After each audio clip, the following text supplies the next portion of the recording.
Dicsőséges nagyurak, hát, hogy vagytok? Viszket-e úgy egy kicsit a nyakatok? Új divatú, nyakra való készül most. Számotokra nem cifra, de jó szoros. Tudjátok-e, mennyit kértünk titeket, hogy irántunk emberiek legyetek? Vegyetek be az emberek sorába. Rimánkodott a szegény nép, s hiába.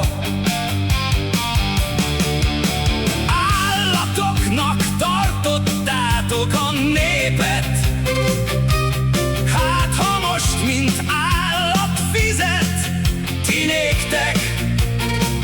Ha megrohan, mint vadállat bennetek, s körmét fogát véretekkel festi meg. Ki a síkra a kunyhókból milliómok,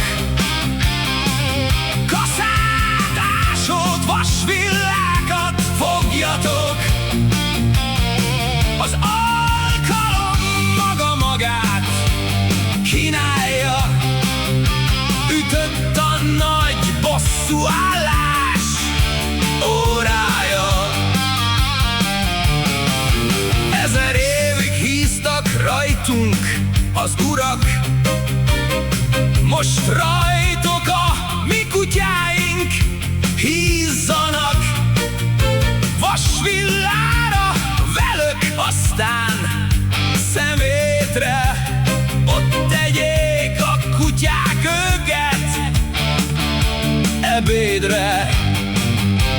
Hanem mégse, atyafiak, megálljunk, legyünk jobbak, nemesebbek őnáluk.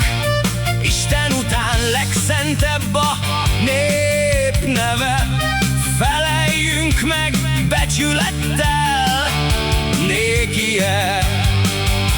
Legyünk nagyok, amint illik mi hozzánk, hogy az Isten gyönyörködve nézzen ránk, s örömében mindenható kezével fejeinkre örök áldást tetézzen.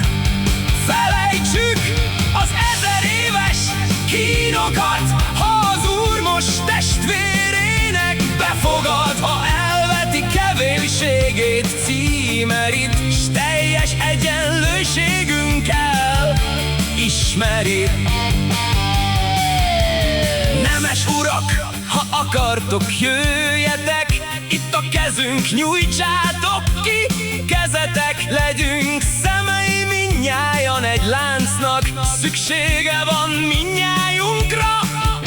Hazának nem érünk rá várakozni szaporán, ma jókor van, holnap késő lesz talán. A bennünket még mostan is megvettek, az Úristen kegyelmezzen.